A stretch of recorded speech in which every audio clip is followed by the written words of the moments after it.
तर हनीमून म्हणू नका, बाईक ट्रिप म्हणू नका, सोलो ट्रिप म्हणू नका, ऍडव्हेंचरस ट्रिप म्हणू नका किंवा लक्झरियस ट्रिप म्हणू नका, सगळ्यासाठीचा बेस्ट ऑप्शन म्हणजे मनाली.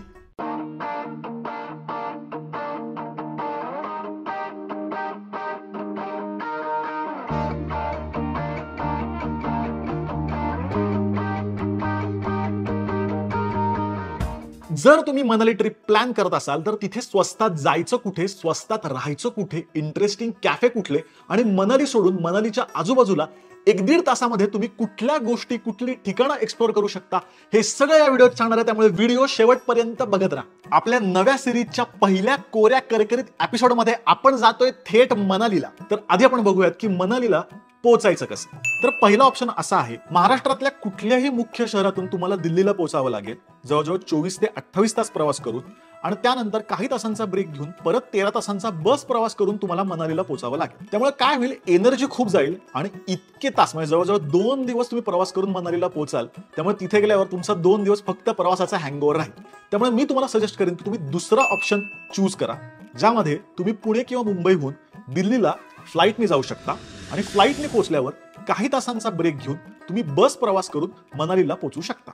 पुणे आणि मुंबईहून दिल्लीला जाण्यासाठी फ्लाईटचे खूप सारे ऑप्शन्स आहेत आणि साधारण तुम्ही जर 15 दिवस ते 1 महिना आधी बुक केलं तर तुम्हाला फ्लाईटची रेंज पडते साधारण 4 ते 6,000 रुपयांच्या दरम्यान. दिल्लीला तुम्ही फ्लाईटने पोहोचलात की काही तासांचा ब्रेक घेऊन बसने आपल्याला जायचंय मनालीला. दिल्लीहून सुटणाऱ्या सगळ्या बसेस काश्मीरी गेटहून सुटतात. आता बसचे 2 ऑप्शन आहेत, एक तर प्रायव्हेट बसेस पण आहेत आणि दुसऱ्या म्हणजे हिमाचल गव्हर्नमेंटच्या बसेस सुद्धा आहेत.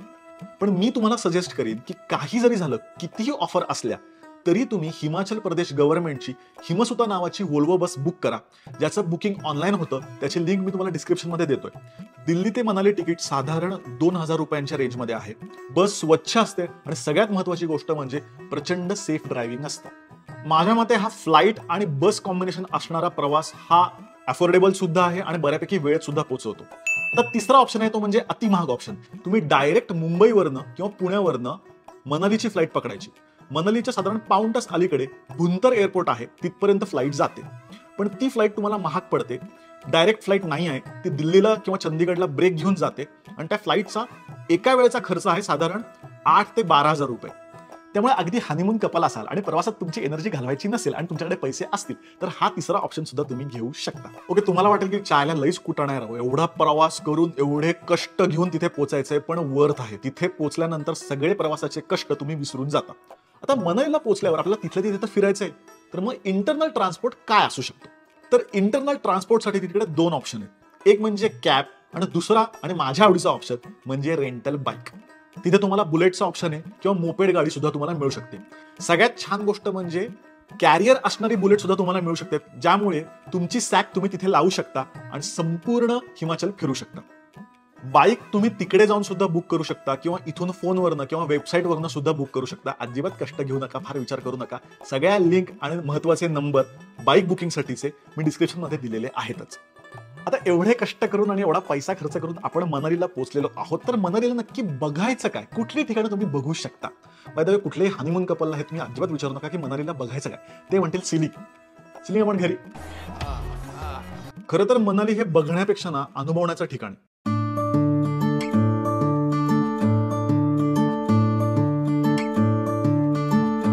तुम्ही जिथून चाला ना तिकडून तुम्हाला अशी प्रॉपर हिमशिखरं दिसतात, अत्यंत गार वातावरण, शेजारून वाहणारी नदी, म्हणजे प्रत्येक ठिकाण हे तुम्हाला कॅलेंडरसारखं वाटतं. आणि तिथे काहीतरी जाऊन सतत बघण्यापेक्षा नुसतं अनुभवणं, तुम्ही जिथे राहता तिथे फक्त गॅलरीत तासनतास बसून राहणं, हे पण तुम्हाला खूप वेगळा अनुभव देऊ शकतं. तरी पण भाऊ, आपण एवढे पैसे खर्च केल्यावर आपल्याला असं वाटतं की पैसा वसूल करू नये का. तर बघायचं काय, तर 4-5 महत्वाची ठिकाणं आहेत मनाली मधली. त्यातलं पहिलं आहे हिडिंबा टेम्पल. उत्कृष्ट टेम्पल आहे, म्हणजे अशा प्रकारचं टेम्पल किंवा असं स्ट्रक्चर आपण सहसा बघत नाही. संपूर्ण तुम्हाला पहाडी मंदिर असतं ना तसा तुम्हाला अनुभव येतो. बस स्टँड पासून अगदी 5 ते 10 मिनिटाच्या अंतरावरती हिडिंबा टेम्पल आहे. दुसरा स्पॉट आहे Solang Valley. Actually Solang Valley ही प्रसिद्ध आहे तिथे होणाऱ्या ऍडव्हेंचरस स्पोर्ट्स ऍक्टिव्हिटीसाठी. तुम्हाला पॅराग्लायडिंग किंवा झॉर्बिंग असं काही करायचं असेल तर तिथे बऱ्याच ऍक्टिव्हिटी चालतात. तिसरा आहे जोगिनी वॉटरफॉल, ज्यासाठी फार मोठा ट्रेक करावा लागत नाही, 15 ते 20 मिनिटात तुम्ही तिथे पोहोचू शकता. चौथा स्पॉट आहे गुलाबा पॉइंट, जो मनालीपासून साधारण अर्धा ते पाऊण तासाच्या अंतरावरती आहे. तिकडे लोक जातात कारण उन्हाळ्यामध्ये सुद्धा तिथे बर्फ पडण्याची शक्यता असते. आणि 5वा स्पॉट आहे मॉल रोड. म्हणजे मेन मार्केट रोड. पण खरं तुम्हाला फ्रँकली सांगू का, या 5 स्पॉट पैकी सोलंग व्हॅली, गुलाबा पॉइंट आणि मॉल रोड अजिबात जाऊ नका. इतकी गर्दी झालेली असते, मोठ्या मोठ्या टूरच्या बसेस येऊन थांबलेल्या असतात, पार्किंगला जागा मिळत नाही, प्रचंड ट्रॅफिक. बाईक जरी घेऊन गेलात तरी तुम्हाला तासन तास वाट काढत जावं लागतं आणि असं वाटतं चायला पुणे आणि मुंबई काय पाहिजे ट्रॅफिकसाठी. म्हणजे मॉल रोडला जाऊन ढोकळा आणि खाकरा खायचा याला काय अर्थ आहे का म्हणजे. त्यामुळे हे सगळे खूप टुरिस्टी स्पॉट आहेत. मे महिन्यात तर अजिबात जाऊ नका, चायला जत्राच भरलेली असते. मग तुम्ही म्हणाल चायला फक्त हिडिंबा टेम्पल आणि जोगिनी वॉटरफॉल बघायला आम्ही इतका लांब प्रवास करून जायचं, तर असं नाहीये. असे असंख्य स्पॉट आहेत जे तुम्ही कव्हर करू शकता. मनाली हे फक्त हिल स्टेशन नाहीये, तर ते बेस कॅम्प आहे खूप साऱ्या इंटरेस्टिंग ट्रेकसाठी, ट्रेलसाठी, ऍडव्हेंचरस स्पोर्ट्ससाठी. तर अशा कुठल्या गोष्टी आहेत ज्या तुम्ही कव्हर करू शकता. खरं तर मनालीपासून 1 ते 1.5 तासाच्या अंतरावरती खूप सारे ऑफबीट स्पॉट्स आहेत जे तुम्ही डे ट्रिप करून पूर्ण करू शकता. तर मनालीमध्ये वेगवेगळे अनुभव घ्यावेतच, तर ते कोणते? पहिलं म्हणजे रिव्हर राफ्टिंग.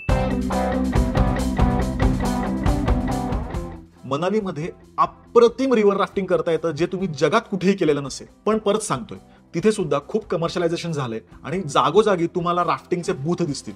ते लिटरली तुम्हाला गंडवतात आणि 2 ते 3 किलोमीटरच्या राफ्टिंगसाठी तुमच्याकडनं हजारो रुपये उकळतात. राफ्टिंग जर करायचं असेल तर परफेक्ट पॅच म्हणजे पिरडी ते भुंतर हे 14 किलोमीटरचं राफ्टिंग आहे जे तुम्ही बोटीमधनं करता.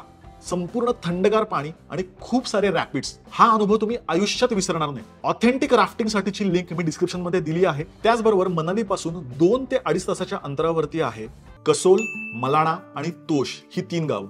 मुख्य म्हणजे कसोल आणि मलाणा गावं सुंदर आहेतच, पण तो जाणारा जो रस्ता आहे आणि त्यात जर तुम्ही बाईक घेतली असेल तर ती जर्नीच तुम्ही विसरणार नाही. म्हणजे तो खरं तर 2 ते 2.5 तासाचा रस्ता आहे, पण मी आणि उर्मिला जेव्हा गेलो होतो तेव्हा आम्ही 8 तास घेतले. जागोजागी आम्ही थांबत होतो, फोटोज काढत होतो, चहासाठी थांबत होतो. संपूर्ण नदी काठनं हा रस्ता जातो आणि वेगळ्या पद्धतीचा हिमाचल तुम्हाला अनुभवायला मिळतो. जर तुमच्याकडे बाईक नसेल आणि तुमची फॅमिली असेल तर तुम्ही कॅब रेंटलवर घेऊ शकता विथ ड्रायव्हर. तिसरा मनालीतला महत्वाचा एक्सपिरियन्स म्हणजे पॅराग्लायडिंग. जर तुम्हाला हवेतले उडायची खाज असेल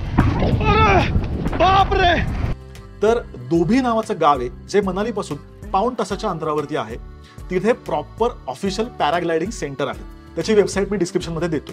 आणि मला अजून एक महत्वाची गोष्ट सांगायची, ते म्हणजे जर तुम्ही पॅराग्लायडिंग करायला जर दोभी गावात गेलात तर दोभी गावापासून अतिशय जवळ 4 ते 5 किलोमीटरच्या अंतरावर फोजल नावाचं एक छोटंसं हिमाचल मधलं गाव आहे. तर तिथे तुम्ही नक्की जा आणि एक चहा प्या. थोडंसं गावामध्ये वरती चढून गेलात तर त्यांचं महादेवाचं पण सुंदर मंदिर आहे. त्यातली प्रत्येक घरं ही लाकूड आणि दगड याचा वापर करून टिपिकल हिमाचल स्टाईलने बनवलेली आहेत. या गावात फेरपटका मारायचा अनुभव ना खरंच खूपच रिफ्रेशिंग आहे. कसोल आणि मलाणा ट्रिप जर तुम्ही मनालीवरनं प्लॅन करत असाल तर ऑन द वे नग्गर नावाचा कॅसल आहे. म्हणजे छोटासा किल्ला आहे. किल्ला नाही म्हणता येणार, आपल्याला राजवाडा म्हणता येईल आणि तो टिपिकल जुन्या काळच्या हिमाचल स्टाईलने बांधलेला आहे. तो तुम्ही नक्की बघा. तो सगळ्यांसाठी खुला आहे. आतमध्ये रेस्टॉरंट सुद्धा आहे. पण तो कॅसल बघण्याचा अनुभव खूपच सुंदर आहे. सगळ्यात भारी गोष्ट म्हणजे त्या कॅसलवरनं जे काय फोटो येतात, म्हणजे नाही का हॅशटॅग माउंटन कॉलिंग बिलिंग असते फोटो तुम्ही इंस्टाग्रामवरती त्या कॅसलमध्ये जाऊन टाकू शकता. कसोल ट्रिप प्लॅन केली तर कसोल गावाजवळ मणिकर्णिका नावाचं गरम पाण्याचं कुंड आणि देवस्थान आहे. तिथे पण तुम्ही नक्की जा. मनालीतून तुम्ही खूप सारे ट्रेक सुद्धा प्लॅन करू शकता. म्हणजे वन डे रिटर्न ट्रेक असतील किंवा 2 दिवस कॅम्पिंग करून परत मनालीला परत यायचं असे सुद्धा ट्रेक आहेत. तर हे कुठले कुठले ट्रेक जे तुम्ही करू शकता त्यातला पहिला आहे हमटा पास, दुसरा आहे पराशर लेक, बियास कुंड आणि काईसधर ट्रेक. आता हमटा पास किंवा पराशर हे जे ट्रेक आहेत ना बऱ्यापैकी चालावं लागतं. जवळजवळ 7 ते 8 तास तुम्हाला चालावं लागतं. ऍडव्हान्स ट्रेक आहेत. ट्रेक म्हणण्यापेक्षा चालणंच खूप जास्त आहे. पण मी तुम्हाला सजेस्ट करीन जो ट्रेक आम्ही केला होता तो म्हणजे काईसधर ट्रेक. ट्रेक म्हणजे तुम्हाला चढायचा नाहीये, सोपा रस्ता आहे, पायवाट आहे, साधारण 2 ते 3 तास तुम्हाला चालावं लागतं. पण हा ट्रेक तुम्ही अजिबात मिस करू नका. आणि सगळ्यात महत्वाची गोष्ट म्हणजे सरळ रस्ता असल्यामुळे सिनियर सिटीजन सुद्धा हा ट्रेल करू शकतात. या ट्रेक किंवा ट्रेलची खासियत काय माहितीये का, म्हणजे तुम्ही चालत असता आणि तुम्हाला सतत हिमालय दिसत राहतो.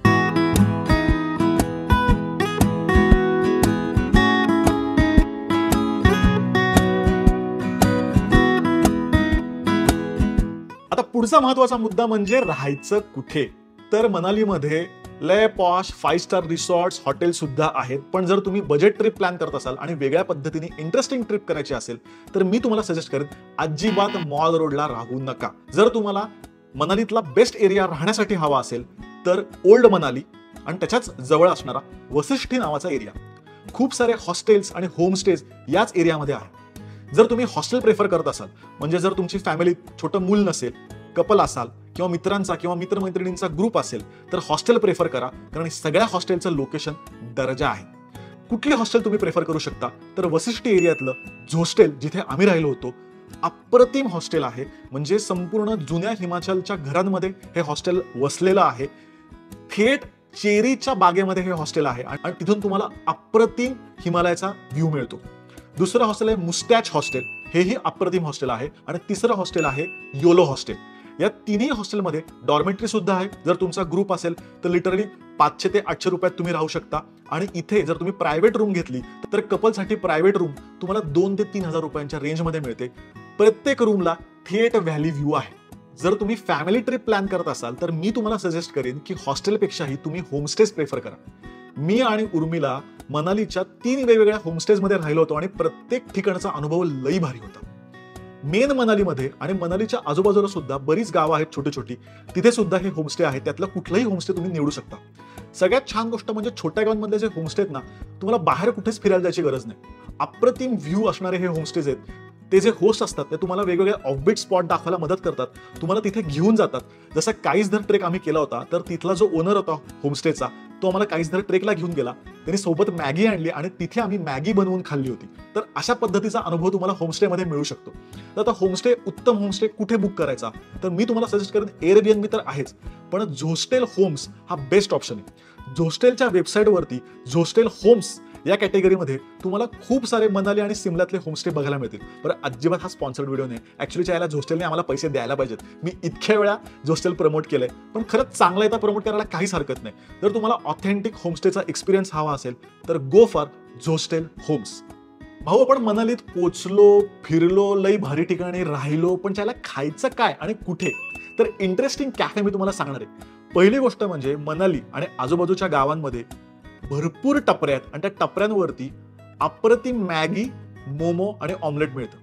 हिडिंबा टेम्पल पासून अगदी चालत जाण्याच्या अंतरावरती आहे अल फर्नो नावाचं इटालियन रेस्टॉरंट. हिमाचलच्या जुन्या वाड्यामध्ये किंवा बंगल्यामध्ये हे रेस्टॉरंट चालू केलंय.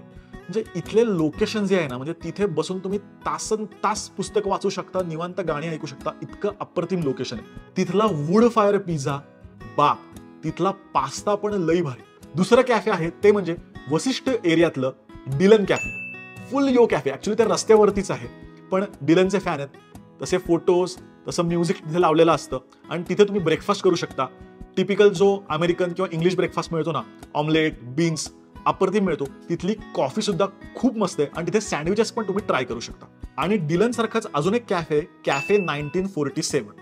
हे सुद्धा टिपिकल तुम्हाला असं गोव्याला आल्याचा फील येईल, अप्रतिम वाइब्स असणारे कॅफे. हे तिन्ही कॅफे तुम्ही ट्राय करू शकता. हे 3च कॅफे मला आता आठवत आहेत. ऍक्च्युली वसिष्ठी आणि ओल्ड मनालीत दिगानी कॅफे आहेत आणि ते कुठलेही तुम्ही एक्सप्लोर करू शकता. कॅफे आणि रेस्टॉरंटपेक्षा जर तुम्हाला टिपिकल हिमाचल फूड एक्सपिरियन्स करायचा असेल तर बेस्ट पर्याय म्हणजे होमस्टे. या होमस्टेमध्ये तुम्ही ब्रेकफास्टला सिड्डू सांगा. सिड्डू हा टिपिकल हिमाचली पदार्थ आहे. त्याचबरोबर त्यांचा राजमा चावल सुद्धा प्रचंड चविष्ट असतो. हिमाचलमध्ये लाहोली नावाची एक वेगळी कम्युनिटी आहे. म्हणजे त्यांच्या कपड्यातनं, भांड्यातनं, अन्नातनं वेगळीच संस्कृती डोकावते आणि तसा एक्सपिरियन्स आपण घ्यावा असाच आहे. तर शक्यतो लाहोली रेस्टॉरंट किंवा होमस्टे सुद्धा तुम्ही प्रेफर करा तुमच्या संपूर्ण मनाली ट्रिपमध्ये. मी तुम्हाला संपूर्ण ट्रिपचा खर्चाचा ब्रेकडाऊन सांगणार आहे, पण त्याच्या आधी मला तुम्हाला एक महत्त्वाची गोष्ट सांगायची की आम्ही काय केलं.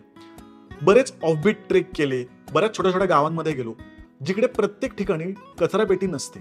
अशा वेळेस आपल्या सॅकमध्ये एक कचऱ्याची पिशवी कॅरी करायची आणि तुम्ही जिथे जाल आणि जो कचरा, मग खाण्याचा असेल किंवा अन्नपदार्थ असतील, हे सगळं तुम्ही त्या पिशवीमध्ये ठेवा आणि ज्या ठिकाणी तुम्ही राहत आहात तिथे आल्यावर ती पिशवी कचरापेटीत टाका. म्हणजे ही आपल्या सगळ्यांची जबाबदारी आहे की आपण हिमाचलला देवभूमी म्हणतो आणि ती स्वच्छ ठेवण्याची जबाबदारी ही आपलीच आहे. जर तुम्ही स्मार्टली ट्रिप प्लॅन केलीत तर संपूर्ण 8 दिवसाची ट्रिप जाऊन येऊन फ्लाईट पकडून तुम्ही 30,000 रुपयांमध्ये मॅनेज करू शकता. खर्चाचा ब्रेकडाऊन तुम्हाला सांगतो.